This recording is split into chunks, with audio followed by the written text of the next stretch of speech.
Olá, sejam bem-vindos ao Headcast, o podcast da Head Education, um podcast destinado a cirurgiões dentistas. Aqui no Headcast nós falamos sobre tendências, gestão de negócios, mentalidade empreendedora, casos clínicos, carreira e técnicas de aperfeiçoamento em procedimentos cirúrgicos e não cirúrgicos também. Você que está nos assistindo no YouTube, não deixe de se inscrever no canal e deixar o seu like, assim como quem está nos ouvindo no Spotify. No episódio de hoje do Headcast, o episódio 003, nós vamos falar sobre o papel da periodontia na plástica odontológica. Qual o espectro de ação do periodontista atual? Qual o tamanho da versatilidade desse profissional no mercado? A periodontia é mesmo a base de todas as áreas clínicas da odontologia? Sem ela nada acontece?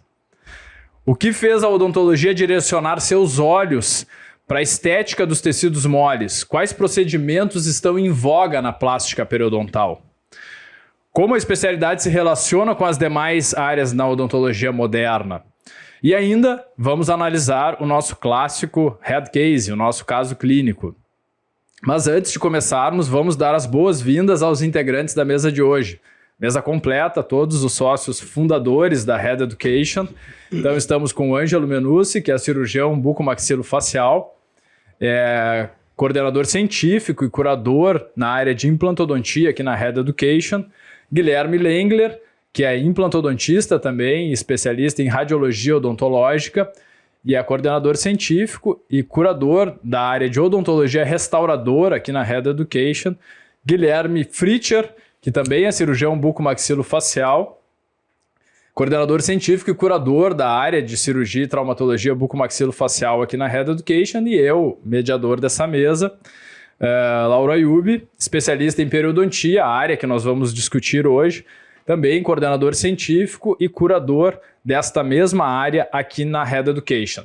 Lembrando que este programa é um oferecimento da nossa Head Education, uma plataforma de educação voltada para o ensino odontológico que veio para potencializar a carreira dos cirurgiões dentistas.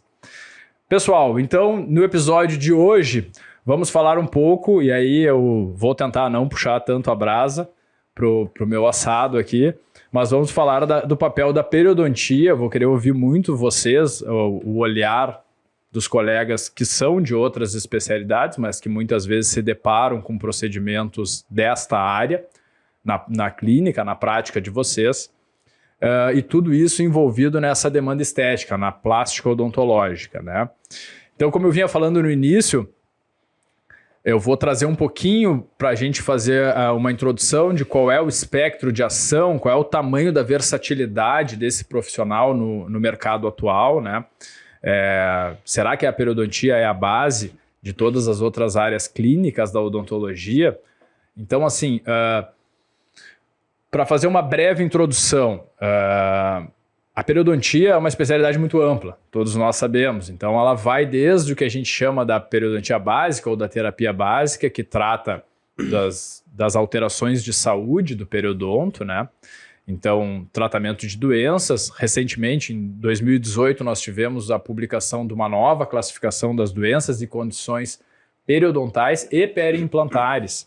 Então, essa classificação traz também as demandas periimplantares, que depois, mais para frente, a gente vai discutir um pouquinho, que talvez tenha sido o ponto que trouxe essa avalanche de interesse para a área de periodontia, para as técnicas, especialmente estéticas na área de periodontia.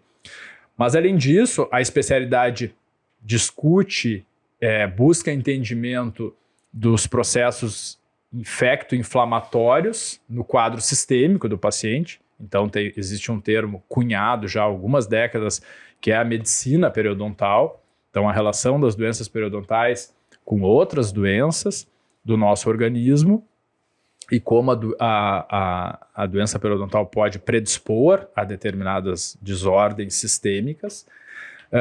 Além disso, tratamento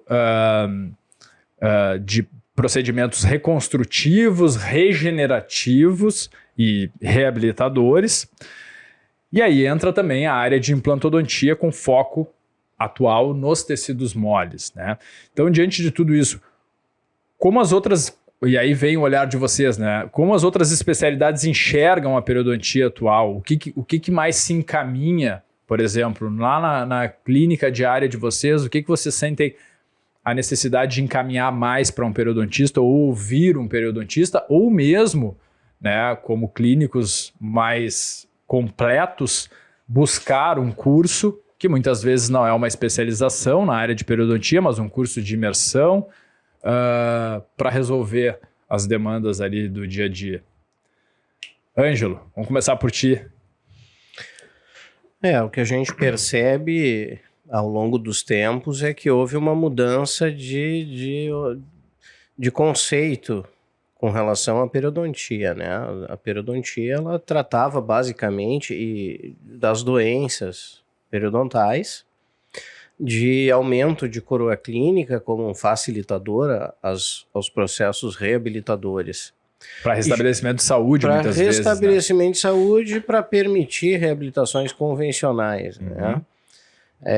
Eu acho que o grande salto da periodontia, ele começou a ser dado no momento em que a periodontia se desenvolveu para o ganho estético. Eu acho que os recobrimentos radiculares que fizeram essa diferença. Acho que eles vieram antes de todas as outras cirurgias, chamadas cirurgias plásticas periodontais, né? Mas me parece que o motivador do recobrimento periodontal, ele inicialmente foi a sensibilidade. Eu acho que era mais por sensibilidade do que por estética. Só que é natural o ganho estético. E isso gera um mercado, né? As pessoas não querem tratar a doença periodontal, elas precisam. As pessoas não querem fazer uma cirurgia de recobrimento radicular para reduzir a sensibilidade, elas precisam. Agora, elas querem um ganho estético.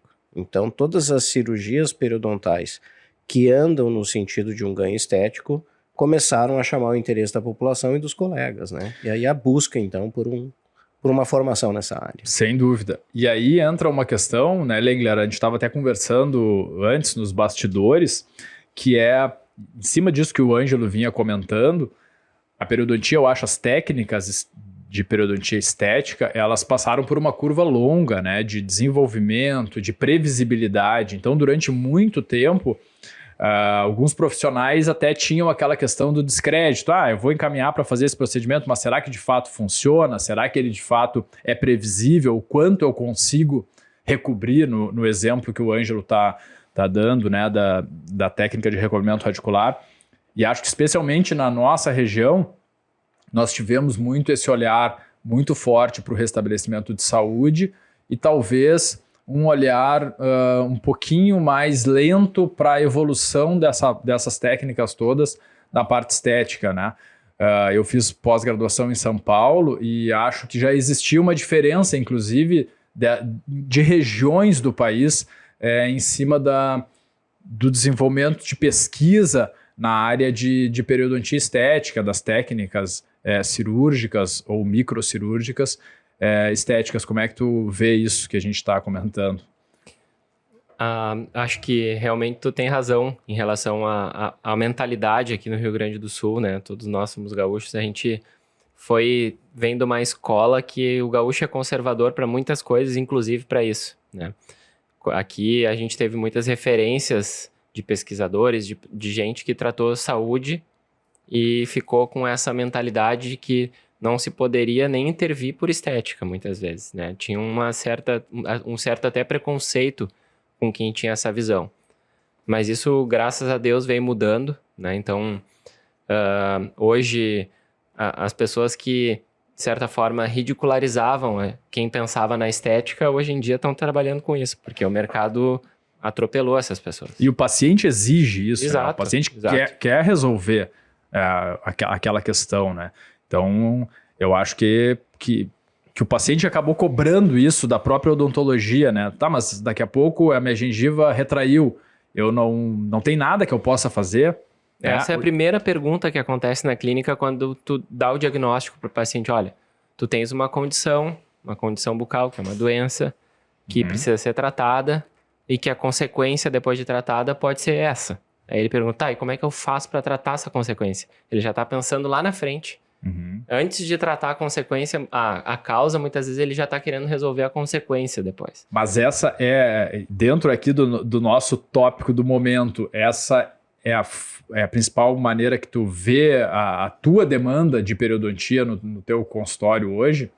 A gente está num ponto que é olhar um pouco para como, especialmente vocês que não são especialistas em periodontia, como que vocês enxergam o periodontista, a necessidade do periodontista no dia a dia de vocês? Para mim, o ponto de inflexão foi ver os meus casos de 15 anos atrás. Né? Então, o acompanhamento dos meus pacientes, vendo resultados excelentes do ponto de vista protético e pobres do ponto de vista periodontal, me fez criticamente voltar e procurar alguma coisa, né? Então, hoje eu faço bastante coisa de periodontia, mesmo não sendo especialista, para complementar, para que eu tenha resultados melhores nos meus casos de implantodontia e prótese e lentes plástico-odontológica. Então, esse é um ponto importante, porque a gente vinha comentando isso também antes, que num sorriso que tem uma série de demandas estéticas, e às vezes posicionamento dentário, daqui a pouco tem um dente girado, tem uma diferença de coloração gritante, talvez naquele primeiro olhar a moldura desse sorriso, que seria o tecido periodontal, ele não seja o que primeiro chama atenção. Mas à medida que a gente vai corrigindo essas outras demandas, ou seja, o paciente passa por um tratamento ortodôntico, o paciente passa por uma reabilitação protética, o restaurador, ele fez lá suas facetas, suas lentes ou coroas, e a gente vai tirando de atenção aquelas outras demandas, daí começa a gritar aos olhos a parte periodontal. Então eu acho que é perfeita essa tua colocação, porque ao longo do tempo a parte de resolução da estética branca foi evoluindo muito, então a mimetização dos trabalhos restauradores com dentes naturais foi se aproximando demais, né, do supernatural, e aí começou a chamar atenção o que restava, o que precisava correr atrás, evoluir, buscar essa harmonia do sorriso do paciente, essa complementação da plástica odontológica, que é a parte gengival, né? Tu tava falando da moldura ali, eu tava lembrando de um caso que a paciente tinha queixa de um central escurecido e ela não sorria com o central, ela disfarçava. E depois que arrumou o central, depois que a gente arrumou o central e o sorriso era baixo, a gente não se preocupou com o zenith gengival na minha clínica. Então, depois que nós arrumamos o central, a cor do central que era que incomodava ela passou a sorrir, e aí passou a mostrar a moldura. Aí não surgiu outro problema, a gente teve que repetir o central, porque depois de corrigir o zenith dos dois centrais, porque o que não aparecia quando passou a vergonha, passou a aparecer. E a moldura teve um valor diferente. Então, a plástica odontológica evitaria esse dissabor. Exato. E aí é uma questão bem importante, trazendo de novo o nosso conceito, né? Que a gente, quando recebe um paciente, quando vai fazer um diagnóstico, a gente precisa marcar todas as demandas que pelo menos têm indicação de tratamento dentro dessa plástica. Porque às vezes o próprio paciente desconhece. Ele às vezes não sorri tanto, ele acha que é uma questão dentária, daí vai lá e corrige a questão dentária e ele segue desconfortável para sorrir, porque ele ainda encontra algo que não deixa satisfeito. Então, a gente seguir só o que é a queixa inicial do paciente, não abranger esse planejamento, não propor para o paciente, às vezes ele é leigo, ele não sabe, né? Ele sentou na minha cadeira e disse, olha, meu dente é escuro, eu quero deixar ele da cor do outro. Claro. Aí quando terminou, uma semana depois na revisão, ele voltou, tá, mas tu fez um dente tamanho diferente do outro. Não é que eu fiz, é que já era. Claro. Daí eu tive que mexer nos dois. Exato. Tu, Fritcher, vamos falar um pouquinho de como é a tua visão do que a periodontia traz para ti, ou o que tu precisa da periodontia hoje na tua rotina. Bom, eu vou dizer que talvez a primeira coisa que eu queria dizer é que a pério soube se reinventar, né? Eu também venho de uma escola que tratava só a doença, uma escola não cirúrgica, vamos colocar assim, o conceito de ensino que eu tive periodontal foi não cirúrgico, né? E hoje, e se a gente for pensar na evolução da odontologia, o público que está se tornando nossos pacientes não é mais um público doente. Hoje a demanda do consultório é cada vez mais em busca de uma estética. uma plástica. Por isso, a periodontia soube evoluir nesse aspecto, parar de tratar a doença, ou parar de tratar a doença como a gente aprendeu que era doença, e tratar outras doenças que talvez não existiam. Eu diria melhor, seguir tratando doença, mas depois de estabilizar a saúde do paciente, tratar as sequelas dessa doença. Né? Mas isso não, o que eu quero dizer é assim, que talvez isso até seja uma forma de doença, porque se a gente for pegar na classificação do OMS lá, saúde é o bem-estar social, etc., do paciente. E às vezes o cara tem uma retração gengival, tá com a gengiva saudável, mas ele não tem uma saúde total, porque ele não se enxerga, ele não sorri, como já que tu falou do teu paciente, o paciente não sorri porque o dente está feio, mas não quer dizer que o dente não estivesse saudável, entendeu? Pode ter uma alteração de cor, Exato. não quer dizer que não seja saúde. Claro, Né? sem Porque o dente dúvida. está saudável. Agora, periodontalmente, pode ser que ele esteja tratado periodontal e não está saudável. Olhando a saúde como um conceito Amplo. completo e amplo, a questão estética, né, de satisfação, de bem-estar do paciente também tem que ser levado em consideração, né? E antigamente, talvez não desse tempo para ter essa preocupação, porque a doença periodontal, ela atuava muito mais forte do que hoje. Se a gente for pensar no conceito da dentística restauradora, segue mais ou menos a mesma classificação. Se tratava muito mais doença cárie do que se trata hoje. Possivelmente se trate muito menos doença periodontal hoje do que se tratava anteriormente. A nossa geração nova se torna, por questão de conhecimento, de cultura, de melhora socioeconômica, etc., tem uma tendência de ter mais cuidados higiênicos, de orais, etc.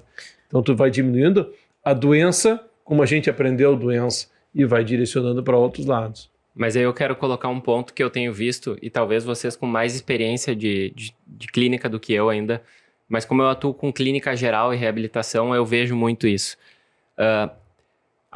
Teve uma geração de dentistas mais velhos do que eu, que periodontia era um bicho de 7 cabeças, e muitas vezes eles nem falavam para o paciente, não sabiam nem tratar, nem diagnosticar. A minha geração foi uma geração que supervalorizou a saúde periodontal, né? Então, e muitas vezes não entrou na questão estética, mas a minha formação eu sabia e fui muito bem ensinado na graduação quanto a diagnóstico e tratamento de saúde. E agora a geração que veio após a minha, né, eu estou formado há quase 15 anos, a geração que veio após a minha não diagnostica de novo, porque entrou nessa de que cárie não vai existir mais, doença periodontal não vai existir mais, e os caras simplesmente, eu vejo muita gente que passou por 5, 10 dentistas. O que eu quero fazer não é isso, então não se dedica para aquilo. Não né? entrega para o paciente o mínimo, que é o diagnóstico. Né? Muitas vezes não sabe diagnosticar, ou pior, ou até muitas vezes causa a doença, né? Fazendo restaurações desadaptadas, negligenciando, porque acha que aquilo não tem consequências. É importante a gente voltar no conceito, e eu penso que a gente, né, deixou claro no início que o termo plástica odontológica, ele é um termo amplo que procura uma resolução multidisciplinar do paciente, mas a gente tem que estar dentro dos ingredientes da saúde do paciente. Sem dúvida. Então, a avaliação antes de tu fazer uma reabilitação, cirurgia plástica periodontal, eventualmente procedimentos de harmonização orofacial, tudo que pode envolver o conceito de plástica odontológica, que é um conceito amplo, maior, vendável, desejável pelos pacientes, a base disso é saúde. Então isso que o Lengler falou agora é importante de se ter um olhar de uma avaliação inicial com foco em, primeiro, trabalhar a saúde do paciente e depois sim trabalhar as questões estéticas. Sem dúvida, um passo ou uma etapa do tratamento não exclui a outra, né? Sempre partindo de saúde, de estabilidade de saúde periodontal, mas também olhando para a resolução na sequência, para as demandas que o paciente apresenta a partir dali. E aí eu vou seguindo na nossa pauta aqui, que é a gente se questionar o que fez a odontologia direcionar seus olhos para a estética dos tecidos moles, né? Qual foi essa virada de chave? Quais procedimentos estão mais em voga na plástica periodontal? E eu, quando olho para isso, eu vejo muito a ligação da periodontia com a implantodontia. A gente também estava conversando sobre o papel, inclusive, do enxerto conjuntivo. Por quê? Por que isso? Porque enquanto os enxertos gengivais estavam encerrados apenas ali na especialidade de periodontia, parece que daqui a pouco, se eu sou um protesista, se eu sou um dentista de outra área e eu preciso um enxerto para ganho de faixa de tecido queratinizado, para a estabilidade de uma coroa protética, se eu preciso recobrir uma raiz, eu vou encaminhar para o periodontista. Mas aí todo mundo começou a instalar implantes e começou a perceber que na implantodontia, vencida a etapa de osseo-integração, né, solucionado esse problema, solucionada as demandas de tridimensionalidade do enxerto ósseo, a gente começou a perceber que tecido mole também era importante. Do ponto de vista estético e do ponto de vista de estabilidade marginal. Hoje a gente sabe, tem conceitos muito bem estabelecidos na literatura, de que inclusive a espessura desse tecido mole, a questão estética, de devolução desses volumes proporcionais, é diferente para que eu tenha uma estabilidade no médio e longo prazo dessa margem desse tecido ósseo, quando eu estou falando de dentes, quando eu estou falando de implantes. E aí o clínico geral que instala implantes, o protesista que instala implantes, o implantodontista, a gente teve um boom dessa especialidade no Brasil, o cirurgião bucofacial que instala implantes começa a perceber, daqui a pouco eu tenho que colocar enxerto de tecido mole na vestibular desse implante imediato que eu estou instalando, por exemplo. Ou fiz um implante, a margem recuou e agora o paciente voltou e eu preciso resolver. E aí que começou a ter esse olhar de novo para a periodontia, para buscar as técnicas, para buscar os entendimentos, os fundamentos da periodontia para solucionar. Como é que vocês veem isso, assim, essa conexão com a implantodontia? Lengler. Como eu comentei antes ali, para mim, esse foi o ponto de inflexão que me fez virar os olhos e olhar para a periodontia como uma necessidade. Né? A partir de então, olhar os meus casos antigos muitas vezes com um pouco de deficiência de tecido mole, muitas vezes sem queixa, né? Mas para o meu ponto de corte, aquilo ali não estava mais legal, não estava mais bonito. Né? E aí, e esse foi o ponto que me fez olhar com outros olhos para a periodontia. Precisou dela, né? Precisou buscar fundamentos. E ainda ali. Preciso, né? Uhum. Então, isso foi, para mim, o ponto de inflexão. Realmente foi o que mudou. E os resultados modificaram muito. Depois, os trabalhos de sucesso. Na verdade, não de sobrevivência. Sucesso que vieram com a espessura de tecido mole, com queratinização, né, perda óssea, zero bone loss. Então, vários conceitos que foram aprimorando que nos dão menos dor de cabeça nos casos. Sem dúvida. Então, Ângelo, tu que é o nosso expert aí há algumas décadas em instalação de implantes, como é que tu viu? Onde foi essa virada na tua implantodontia? Pois é, essa virada eu acho que ela vem com a dor.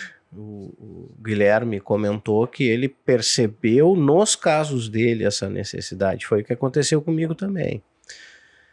Quando a gente vai pegando mais tempo de estrada, a gente tem que lembrar que os pacientes vão voltar.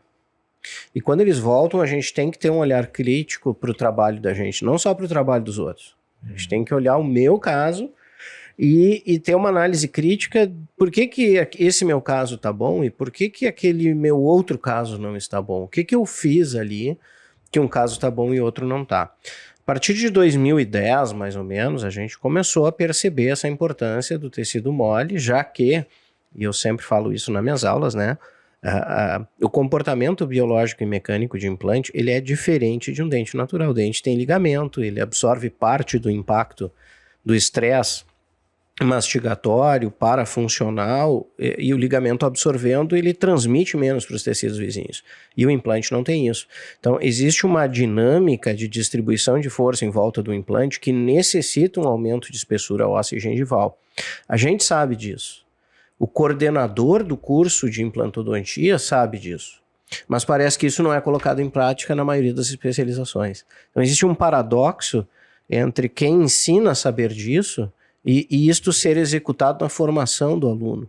Me parece, eu percebo que quando eu converso com alunos que terminaram implantodontia, muitos não tiveram uma aula formal, adequada e de acordo de como tirar um tecido conjuntivo e colocar na vestibular de um implante. Então ele se forma um implantodontista, mas ele não tem segurança para executar um procedimento que deveria ser rotina, talvez, na metade dos casos, pelo menos. O que praticamente torna ele não preparado para trabalhar com área estética. Sem dúvida. Porque como que o implantodontista vai trabalhar hoje se ele não consegue resolver essas questões de manipulação de tecido mole, de enxertia de tecido mole, de saber onde que está indicado, onde nos poucos casos que não é mandatório trabalhar com esses enxertos, casos imediatos especialmente. Tu, Fritcher, como cirurgião bucofacial, e aí tu trabalha muito também com cirurgias maiores, trabalha muito em hospital nessa parceria com o Ângelo, teve que voltar a tua mão ali para treinar ela pro detalhe também, pro minucioso ali nos enxertos gengivais. Eu de novo eu volto, que é uma reinvenção da periodontia, e eu acho que tem muito a ver com a implantodontia mesmo, porque faz parte da evolução da implantodontia. Né? Se pegar década de 90, onde talvez daqui só o Ângelo fazia implantes, né? Mas nessa época os estudos eram como melhorar a integração. Implantes lisos, implantes tipo de rosca, superfície tratada, etc. Depois as conexões, depois as enxertias ósseas. E esse passo agora vem, talvez nos últimos 10 anos, a parte gengival. E aí vem que eu falei do conceito de doença, que tu pode ter um incisivo central muito saudável com uma estética ruim, mas o dente está saudável. E o paciente não está satisfeito, porque para ele aquilo ali não está saudável. Ele tem diferença para um e para o outro. E aí vem o introspectivo, vamos lá pensar, né, no que a gente fez, e há 15 anos atrás, né, talvez aquele caso estava perfeito. Porque a nossa visão de 15 anos atrás não era a estética vermelha da gengiva, era que o implante não perdesse 0,1 milímetro, não tivesse uma boa conexão, não tivesse sangramento, etc. Mas hoje não, hoje a demanda dessa evolução veio dizer, pô, peraí, eu posso deixar muito melhor. E hoje alguém pensar em fazer um incisivo central, como o Anjo está falando, e achar que não precisa trabalhar com tecido mole, ele não pode fazer um incisivo central. Mas até que um caso não precise, mas ele tem que saber tratar, ele tem que estar preparado, formado para isso. Ele vai precisar encaminhar esse paciente em algum momento para outro profissional tratar alguma Exatamente, demanda. mas o paciente precisa, que a equipe que vai atender ele tem essa formação que precisa fazer enxerto gengival, muito provavelmente naquela área. E a dor ensina a gente a gemer. Então, hoje, a 1h da tarde, a 1h da tarde, eu atendi uma paciente, que já é minha paciente há algum tempo, e que eu extraí o 34 dela com uma reabsorção interna, fiz um implante imediato, eu acessei o tuber dela e fiz um conjuntivo. Por quê? Porque ao longo dos anos a gente aprendeu que o melhor momento do enxerto de conjuntivo, de atuar como um periodontil com os conhecimentos da área periodontal, ele é no momento mais precoce. Eu fazer um conjuntivo antes de colocar um implante, excelente resultado. Eu fazer um conjuntivo no momento da instalação do implante, muito bom, talvez excelente resultado. Agora, eu ter uma recessão, um processo inflamatório, uma gengiva fina e sem ceratina, num implante já instalado, cai muito um sulco perimplantar, cai muito a qualidade, aumenta muito o risco dessa cirurgia. É completamente inadequado o momento. E vou te colocar uma outra coisa aí em relação nesse trato com o paciente. Se desde o início tu propuser para ele que para aquele caso precisa de enxerto conjuntivo, tu está dando um diagnóstico e construindo um prognóstico para o paciente. Agora, se ao final de tudo tu disser agora nós precisamos de um enxerto conjuntivo, pode dar uma sensação de que teve insucesso e que tu está tentando resgatar um tratamento. E a gente assiste, né? A gente vê fotos e vê situações, às vezes, de implantes instalados. A gente estava falando muito da região anterior, mas em região posterior também, de mandíbula especialmente, implantes instalados que a gente observa que aquela margem protética vai ficar em mucosa, não vai ficar em tecido queratinizado, em gengiva inserida, fibrosa. E a gente já sabe que aquilo ali, algum tempo depois, por desconforto do paciente, por instabilidade dessa margem, vai precisar alguma abordagem, né? Na longa vida que se espera para aquele implante. Então, esse olhar ele precisa ser anterior. Ia comentar? Aí entra até, inclusive, o conhecimento periodontal no desenho da incisão. Muitas vezes o desenho da incisão, a sutura, né? Isso tudo te traz muito mais recurso na mão até do implantodontista, do cirurgião bucofacial, né? Do periodontista nem se fala, mas a periodontia como complemento, né? A incisão, as suturas, as técnicas, não é uma especialidade simples. Né? Então... Eu arrisco dizer, e sem nenhuma sombra de dúvidas, que a periodontia ela ganhou uma importância. A periodontia me fez melhor cirurgião bucomaxilo. Existia um preconceito no passado, e eu tenho vou fazer 28 anos de profissão. Então eu venho de um período em que havia um preconceito muito grande com a periodontia. Para o cirurgião, o cara, procedimentos delicados, coisas menores, o cara não aguenta um sangramento, aquela coisa assim, o cirurgião é o Rambo e o periodontista é o cara mais tímido, né? E na verdade é uma ignorância muito grande. Eu acho que a periodontia, ela se mostrou como especialidade de algum tempo para cá. Porque as pessoas sentiram a necessidade de ganhar conhecimento nessa área e começaram a ter conhecimento, e ela enriqueceu a mim como cirurgião bucofacial. Então hoje eu tenho um olhar diferente em técnicas de cirurgia, porque a periodontia me trouxe esse olhar diferente. E isso traz uma repercussão, inclusive, para o pós-operatório do paciente. Total. Né? Que quando a gente vai para o consultório, quando a gente está lá nos cursos de formação, a gente quer desmontar o paciente, montar de novo. E a gente está menos preocupado com o pós-operatório dele porque a gente está num curso de formação. Quando a gente vai para o nosso consultório, que o paciente vai te ligar mais tarde, ou que tu mesmo, idealmente, vai entrar em contato com esse paciente para saber como é que ele está no pós-operatório, aí a gente começa a observar que a gente quer ser o mais minimamente invasivo possível, com uma menor repercussão de desconforto no pós-operatório, e aí é isso que tu estava colocando, Lengler. Parte desde o primeiro passo da cirurgia. Após a anestesia, desde como eu faço a incisão nesse tecido mole, já começa a repercutir a escolha dos materiais, os tipos de lâmina que eu vou usar, os tipos de instrumento que eu vou usar. Isso tudo leva o paciente lá até o final, no momento da sutura, a uma experiência de pós-operatório. E se eu não tenho esses cuidados, certamente a outra, né?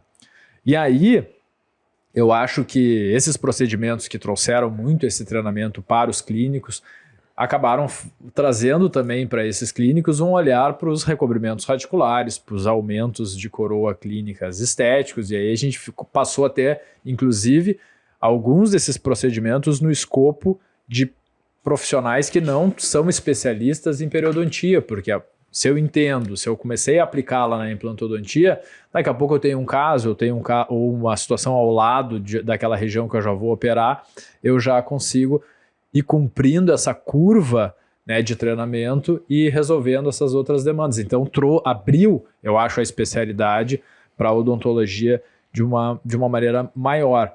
E além disso, eu acho que passou a construir, inclusive, super especialistas. Quando a gente começa a observar o tamanho, esse espectro de ação, essa versatilidade do profissional, dependendo do direcionamento de carreira que ele tem, daqui a pouco ele pode ser um super especialista dentro da especialidade de periodontia. Ele só faz recobrimento radicular, ele só faz a demanda estética. E aí ele tem na equipe dele, no conjunto de profissionais dedicados às outras áreas, ou ele só recebe indicações para aquele procedimento.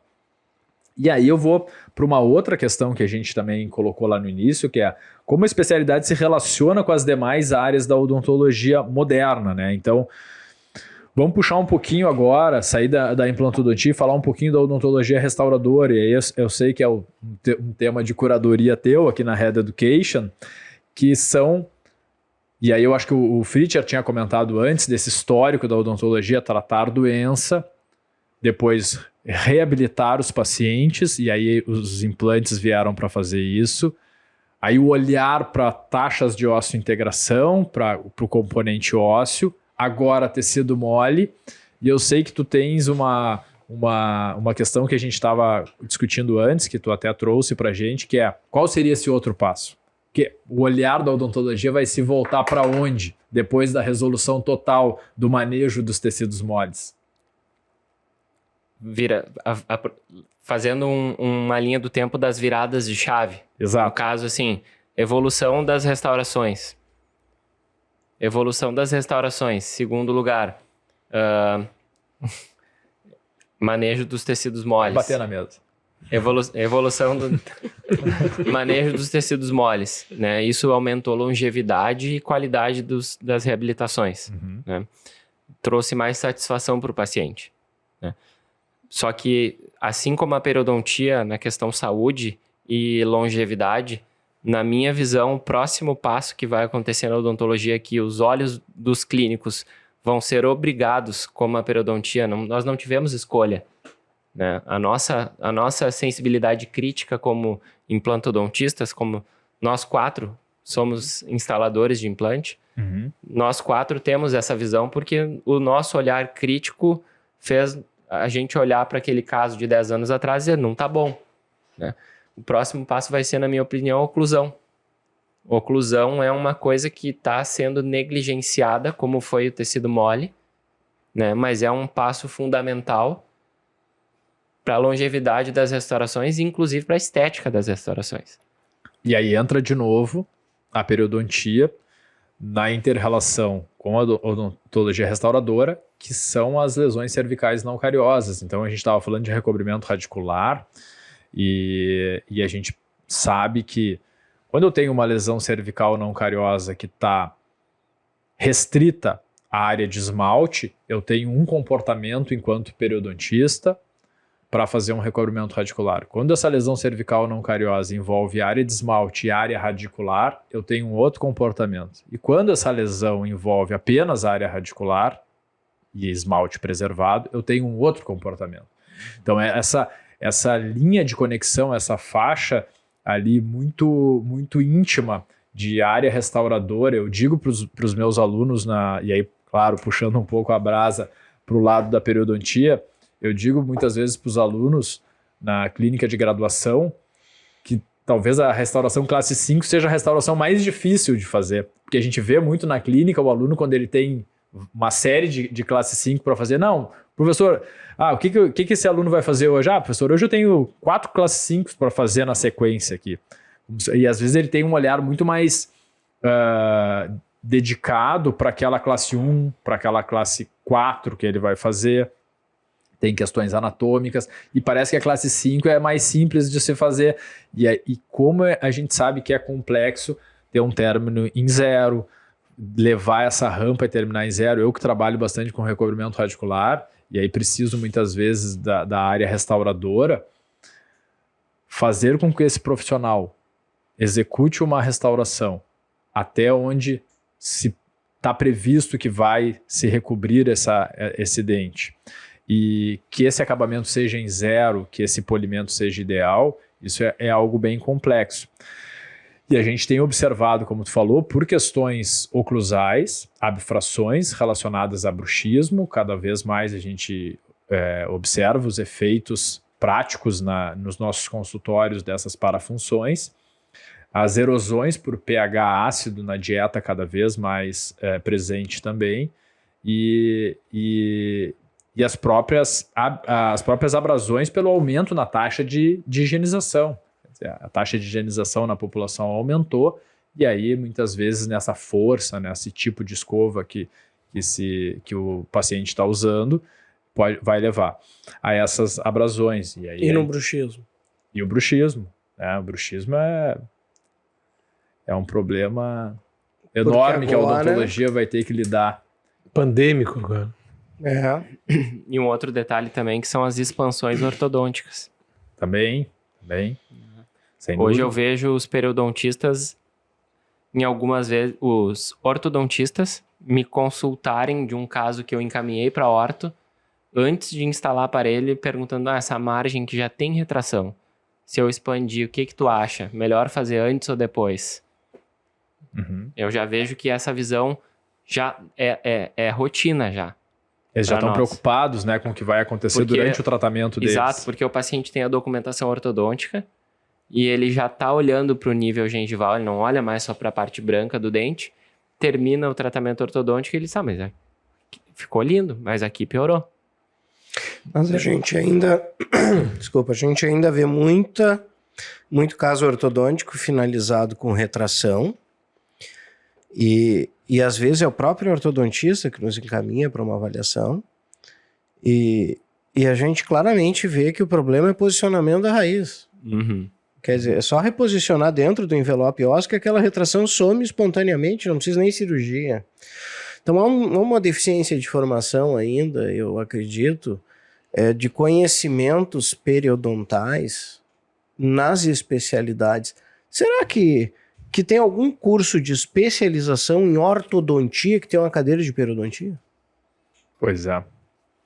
E essa demanda eu recebo ao contrário também. Eu recebo muitas vezes pacientes encaminhados para fazer recobrimento, e aí o olhar do colega que fez esse encaminhamento precisa estar treinado para saber para quem ele encaminha primeiro, que é justamente isso. É uma raiz que teve ali um torque para vestibular, gerou uma recessão gengival, e esse paciente não está apto para fazer um recobrimento radicular. Ele precisa voltar para a ortodontia e depois o que resta dessa recessão ser tratado, ou em alguns casos, eu tenho casos inclusive, que a própria reposição da raiz resolveu a questão. Mas para a gente amarrar a questão da implantodontia só, então, disso que a gente estava falando, da necessidade de formação periodontal também, eu vejo da seguinte forma, né? Ou esse implantodontista, esse colega que está indo para uma especialização, ou que fez uma especialização em implantodontia e não teve essa parte periodontal de conhecimento teórico e treinamento feita, ou ele vai em busca disso, e às vezes é uma segunda especialização, uma terceira, mas muitas vezes são cursos complementares, são cursos de imersão, ou ele vai precisar encaminhar esse caso, porque muitas vezes esses procedimentos eles são no momento da instalação do implante. Ele não pode ter um periodontista do lado para ele descer o implante, o periodontista fazer o enxerto gengival, porque daí não há paciente que vai pagar o custo de 2 profissionais, cada um fazendo uma etapa do mesmo procedimento cirúrgico, né? Quer falar alguma coisa, Lengler? Eu ia comentar o gancho da ortodontia, para mim, o campeão de tirar dente do envelope ósseo é contenção higiênica solta em um dente. É impressionante. Cara, né? não tem. É impressionante. Maior indicação do ortodontista hoje é contenção higiênica solta num dente só. E isso é uma outra coisa que eu acho que os ortodontistas estão também deixando. A gente tem recebido menos. Os pacientes às vezes comentam, mas essa é a higiênica, especialmente para o periodontista. E a gente diz, não. Vai lá e troca essa contenção, porque... E cenas dos próximos capítulos, os alinhadores, porque ainda são algo muito novo. Talvez, a gente ainda vai ver futuramente como é que vai haver um comportamento, né? Mas eu tinha uma pergunta para o Fritcher. Eu tenho uma para ele também. A que eu tenho é assim, quantos casos, cara, tu já recebeu indicados para ti como cirurgião hoje de cirurgia periodontal? Que a gente começou a receber. Exato, com certeza. Isso é um aumento exponencial, assim, de casos cirúrgicos para o cirurgião bucofacial, isso é uma verdade. Mas isso tem muita ligação da nossa área de interação com a ortodontia, possivelmente. E eu acho que das formações que nós buscamos. Eu tive um momento, depois de muitos anos na implantodontia, na cirurgia bucomaxilofacial, sabedouro da necessidade de melhores resultados com a estética vermelha, eu procurei os melhores. Fui fazer um curso com o professor Luiz Fernando Naldi, em Goiânia, me desloquei a Belo Horizonte, fui fazer um curso com o José Alfredo Mendonça. Então a gente tem que procurar referências na área que a gente quer fazer uma formação. Isso pode ser em cirurgia, em pério, em endo, em dentística, em prótese, mas a gente tem que fazer uma formação complementar nas nossas deficiências. Isso é fundamental. E a periodontia é a área do momento. Falando nisso agora, tu me lembrou que no final da semana a gente deu um curso de enxerto de seio maxilar, eu estava junto, né? E uma das colocações que a gente colocou, discussão com os alunos, cirurgiões, implantodontistas, periodontistas, tinha também no grupo, dizendo, cara, por melhor que seja a nossa técnica cirúrgica para o seio maxilar, que era o fundamento do curso, o paciente não está preocupado com o seio maxilar. Ele está preocupado com a estética, ou se o dente vai ficar igual como era antes, ou se ele vai poder mastigar e comer churrasco, etc., o que ele quiser depois. Então isso nos trouxe a obrigação de formação cirúrgica, e certamente a gente tem uma formação cirúrgica muito mais periodontal, e a gente brinca às vezes com os alunos dizem, se eu tenho um porta-agulha Castro Viejo, né, porque o cirurgião tinha que ter um porta-agulha de 18 centímetros para poder, né, dar pontos. Na verdade não é isso, técnica cirúrgica não é isso. Antigamente se dizia, o cirurgião bom... O cirurgião se mede pelo tamanho da incisão. Quanto melhor o cirurgião, maior a incisão. E cada vez mais se está indo por inverso. Claro que também não podemos extrapolar para também fazer incisões muito pequenas que comprometam o resultado. Mas nós temos que ir muito mais minimizando os procedimentos que maximizando. E isso vai te trazendo mais para o lado periodontal. Então nós temos um monte de Castro Viejo na clínica. Vocês os dois trouxeram um gancho para mim que eu queria colocar e até trazer um relato pessoal. Eu me lembro quando eu estava no final da faculdade, eu sabia que eu queria trabalhar com essa área, né? Com algo em torno dessa área. Então, eu quase cheguei a me decidir por fazer cirurgia bucofacial. E aí eu pensava um pouco, meu pai trabalhou a vida inteira em hospital e inclusive ainda trabalha num dos principais hospitais da cidade, é dentista, e eu não queria muito ir para aquele lado do hospital, porque via a experiência dele com os plantões, então queria muito essa área envolvida com cirurgia, mas não pensava muito em hospital.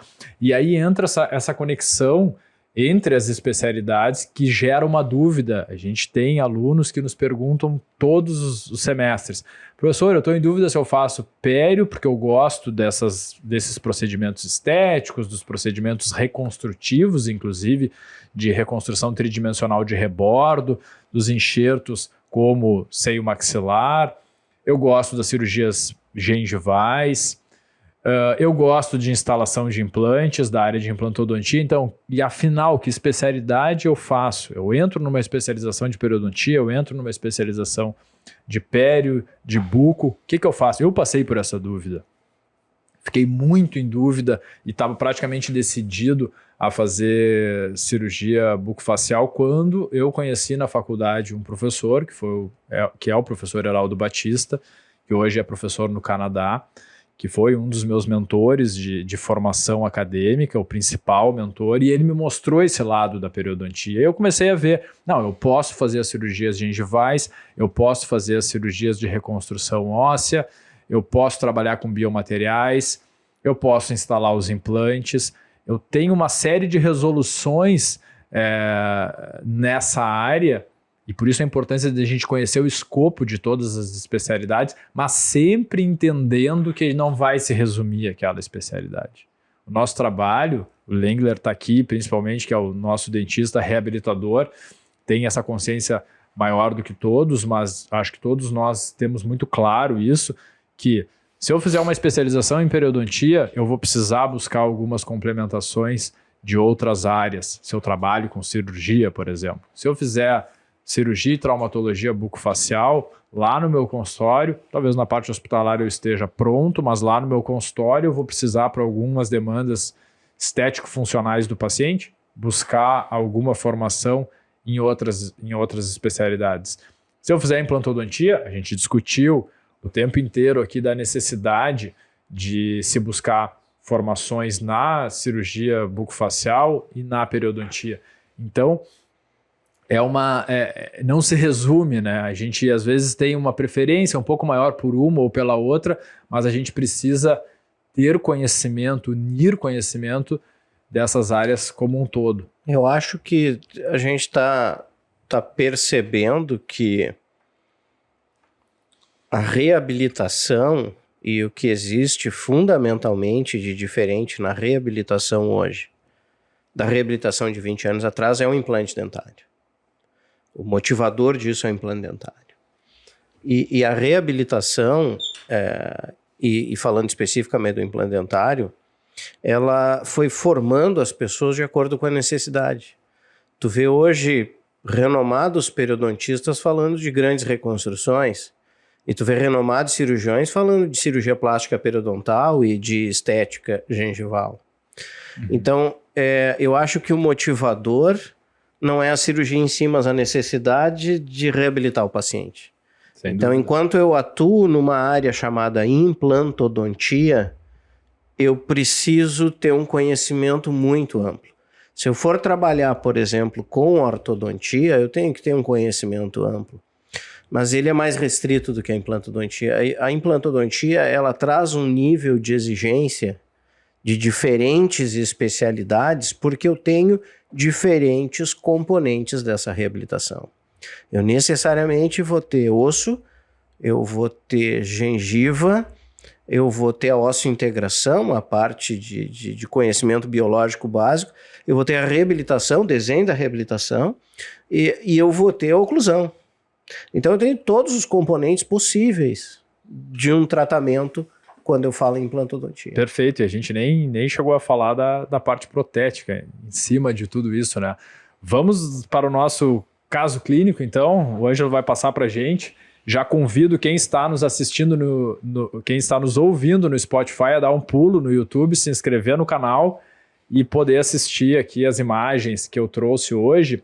Essa é uma paciente que passou por tratamento ortodôntico e chegou ao meu consultório para fazer plástica periodontal, aumento de coroa clínica. Eu trouxe esse caso justamente porque ele é um caso que justifica muito esse nosso conceito de plástica odontológica.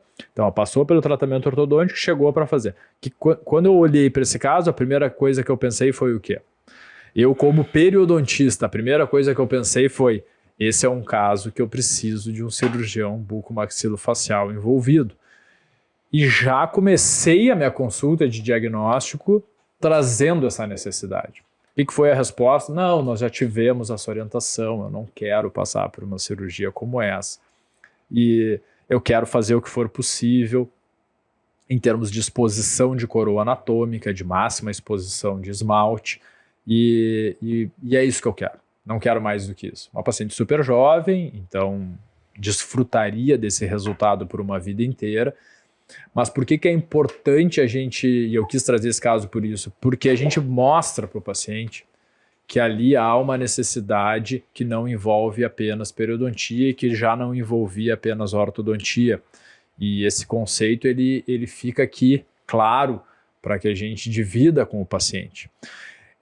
Passar por esse checklist de uma indicação estético-funcional, e aí tem uma série de repercussões que os bucofaciais vão poder falar até um pouco mais. Passar por esse checklist nos protege, inclusive, porque ali na frente, se esse resultado ele tem as suas limitações, está claro que aquilo foi apresentado para o paciente, que foi mostrada a necessidade dele ter um tratamento conjunto. Mas seguindo, então o que foi feito nesse caso? Pode passar, Ângelo? Então vejam a paciente em repouso, né? Para selar lábio aí precisa fazer uma certa força. E o lábio superior bem arqueado, né? Bem arqueado, aqui num sorriso. Uma imagem intrabucal desses tecidos periodontais. Então depois de uma tomografia, a gente consegue perceber, né, uma tomografia com visualização dos tecidos periodontais, que existe sim margem para a gente expor coroa anatômica. E aí já vejam, depois do procedimento de aumento de coroa clínica estético realizado, já numa fotografia de controle, É claro que amenizou, pode passando, Ângelo. É claro que amenizou, mas percebam que nesse repouso ela nem mostra aquela faixa, então aqui não há uma diferença. A demanda ainda segue sendo de cirurgia bucofacial. Um sorriso, então, de controle, esse não é o sorriso máximo da paciente, mas reduziu bastante a exposição. Ela tinha coroas anatômicas grandes, né, que permitiram alguma amenização e uma imagem intrabucal. E aí, meus colegas, para a gente finalizar, a gente já está... Eu vou dizer assim, ó, primeira questão, né, estética, não adianta a gente querer vender o que a gente acha que é estético e não é o que o paciente procura. Então, em primeiro lugar, o resultado está muito bom. Também achei. Eu achei muito legal. Tu colocou no início, claro que se a gente fosse pensar como um cirurgião, eu diria, a gente pode fazer uma intrusão de maxila, mas será que ela está disposta? Ela já disse que não.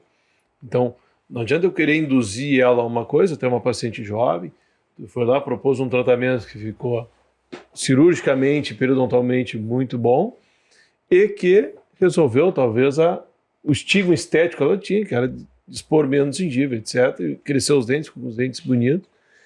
Isso não impede, né, que ela no futuro, se ela em algum momento da vida mudar de opinião sobre isso, possa fazer um tratamento, outro tratamento, seria um tratamento ortocirúrgico. Então, mas realmente propor uma paciente jovem que não quer uma cirurgia, dizer que ela vai ter que fazer uma cirurgia que envolveria intrusão de maxila, avanço de mandíbula, rotação de plano oclusal, uma fase da vida que talvez o paciente não queira. E não é o nosso papel induzir, o nosso papel é mostrar as opções e aí o paciente definir a conduta que ele quer nisso. E aqui eu me protegi porque eu trabalhei apenas com exposição máxima de esmalte. Então está dentro, né, da proporcionalidade de dentes naturais Faz dela. parte então, mesmo... do tratamento. Exato. Então mesmo que ela mude a vontade dela, ela não passou por um tratamento que que a gente alongou demais esses dentes com algo restaurador. Não, inclusive se ela fosse, e a indicação dela, submetida a uma intrusão de maxila, ela seguiria precisando do aumento de coroa clínica para dar a proporção dos dentes, né? Foi um dos passos, né? E o que eu ia comentar com vocês é o seguinte, qual a ordem, né? Então, se a gente fosse pensar num planejamento para ela, na situação inicial ali, antes da ortodontia, né? Então, seria feita a ortodontia, seria indicado uma cirurgia ortognática e depois a parte de exposição das coroas, a plástica gengival. Aí eu me pergunto, o que eu achei muito legal desse caso foi que o resultado ficou ótimo, ficou lindo o caso. Podia estar melhor? Podia. Mas será que o paciente não tem o direito de muitas vezes fazer em 2 momentos isso? Colher um resultado, viver a adolescência, um resultado legal, chegar lá na idade adulta e dizer, não, agora eu quero fazer. De novo, quando tu entra em demanda estética, a gente tem que se policiar para saber o que é o estético que o paciente está procurando, porque o conceito estético ele não é uma verdade absoluta. Então, se ela ficar satisfeita com esse resultado, que pode ser encarado como uma parte do tratamento ou tratamento total, eu acho que o resultado está atingido. A gente mostra todas as indicações possíveis para o paciente e ele nos ajuda a montar a plástica que ele necessita, né? Vai lá, gente, vamos... Eu penso assim, paciente com 12, 13 anos de idade que procurou um ortodontista, e é o que acontece, é obrigação do ortodontista hoje saber interpretar se o caso é ortodôntico, se ele é ortopédico e se ele é ortocirúrgico. Então, o que eu vejo muitos ortodontistas falando assim, cirurgia, o ortodontista coloca na cabeça do paciente... o ortodontista não pode ter preconceito, né? Um ortodontista, muitos colocam na cabeça do paciente que a cirurgia é um troço absurdo, mas o caso é ortocirúrgico. E eu vejo o paciente chegando com 4, 5, 6 anos de compensação ortodôntica, e essa compensação ortodôntica às vezes estragou o caso cirúrgico. Então é importante a gente definir, e aí o paciente, junto com o profissional e junto com a família, tem a opção de decidir o que vai ser feito. Isso é que é importante. Eu acho que ainda mais quando o tratamento numa fase, quando tu falou adolescência, que a busca estética está envolvida, tu fazer uma compensação estética só para resolver um problema ortodôntico, isso pode trazer um problema no futuro estético, o paciente vai querer, e não é incomum pacientes que fizeram extrações de premolares, etc., compareceu ao consultório já na idade adulta, dizendo, eu quero operar agora, porque com 12 anos eu não podia Amadureceu isso, né? Exatamente. Para fechar, Lengler. O medo de perder o paciente nessas horas aí é o que faz exatamente o paciente perder a confiança em ti. Né? Então, eu acho que a questão de o paciente procurar para fazer outras coisas e tu não detectar ou não saber tratar doença gengival, doença periodontal, não indicar, não falar, quanto custa depois se esse cara descobre que está indo contigo há muito tempo e tu não percebeu isso, né? E agora a sequela é irreversível. E aqui é a mesma coisa. Tu ter medo de não fazer o caso. O caso é cirúrgico ou não é cirúrgico? É isso que o Ângelo falou. É ortopédico, ortodôntico ou ortocirúrgico? Se fez o checklist e caiu aqui, cara, Tem que preto no branco. Tem que apresentar para o paciente. Exatamente. Aí ele vai E aí tu decidir. fala uma coisa interessante, né? Um checklist para o diagnóstico, que muitos não fazem. Exatamente. Mas está aí uma questão super importante, que é uma coisa que tem que ser batida, que a gente precisa ter o diagnóstico como norteador de tudo. Se tu não tiver o diagnóstico correto, não souber fazer um diagnóstico, todo o restante fica comprometido. Protocolo. Protocolo. Exatamente. Acho que... Para complementar, pra ainda finalizar. só para finalizar, a questão ortodôntica, né? Eu tenho visto muitos casos agora, comentando como esse caso aqui, que estão no segundo tratamento ortodôntico, como eu.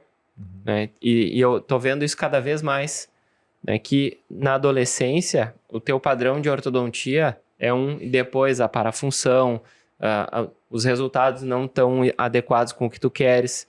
E esse caso é um caso que talvez ela vai colher um benefício agora, ficou bonito, ficou muito bom, mas que nada impede de chegar um momento dela mais para frente e dizer assim, olha, agora eu tenho um pouco mais de flacidez muscular, tô vendo que me incomoda, quero casar, quero não sei o que, agora eu vou fazer. Então, cada vez mais eu acho que tá tendo o tratamento ortodôntico em 2, 3 fases da vida. Sem dúvida, sem dúvida.